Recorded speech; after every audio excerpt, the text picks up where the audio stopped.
কাজ হয়ে গেছে। সিসিটিভি রুমে কম্পিউটারের উপর আমি স্টিকার লাগিয়ে দিয়েছি। এখন আমরা যা ইচ্ছে তাই করতে পারবো। গার্ড বুঝতেই পারবে না। চলো চলো তাড়াতাড়ি চলো। এই নেন ভাই আপনার চা। আরে ভাই আপনার ডিউটি হচ্ছে কম্পিউটারের উপর নজর রাখা, আর আপনি মোবাইল দেখছেন? আরে আরে যা যা দেখে নিয়েছি, তুই তোর কাজ কর, আমাকে আর জ্ঞান দিতে আসিস না।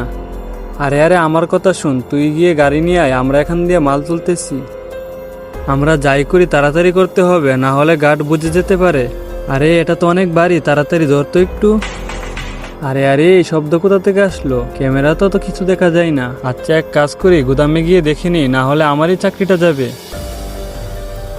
আবে হারামি শব্দ করিস না, আমরা শুধু কম্পিউটারের উপর স্টিকার লাগিয়েছি, কানের উপর না। ও কানে সবকিছু শুনে যাবে। এখন তাড়াতাড়ি এটা ওটা নিয়ে যা তাড়াতাড়ি নিয়ে যা।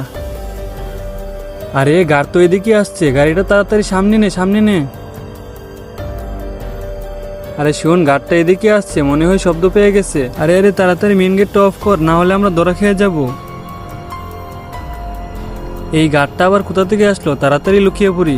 এরপরে কি হলো তা দেখার আগে তুমি ইন্ডিয়া থেকে হলে লাইক করো, আর বাংলাদেশি হলে লাইক সাবস্ক্রাইব দুটোই করে দাও, আর তোমার দেশের পতাকা কমেন্টে দিয়ে যাও। আরে গুদামের গিট তো বন্ধই আছে, আর সবকিছু দেখা যাচ্ছে ঠিকই আছে, তাহলে কিসের শব্দ শুনলাম? আরে এই টেলা গাড়িটা কোথা থেকে আসলো? মনে হয় লেবাররা রেখে গেছে, ওরা কোনো কাজেরই না। আমি এটা সাইডে রেখে দিই। দূর, এটার জন্য আমার নাটক দেখাটাই নষ্ট করলাম। আরে আমরা আবার ধরা পড়ে যাবো না তো? আরে চুপ থাক, আজকের প্ল্যানটা একদম সঠিকভাবে করেছি। দেখি ও চলে গেছে নাকি। ও চলে গেছে, তাড়াতাড়ি গিট খোল। শুন, তুই একটা কাজ কর, গাড়িওয়ালাকে ভিতরে নিয়ে আস। এভাবে একটা একটা করে নিলে অনেক সময় লাগবে, এর মধ্যে গার্ড আসতে পারে। ঠিক আছে? নেক্সট পার্ট দেখার জন্য লাইক সাবস্ক্রাইব করে কমেন্টে পার্ট 2 লিখে যাও।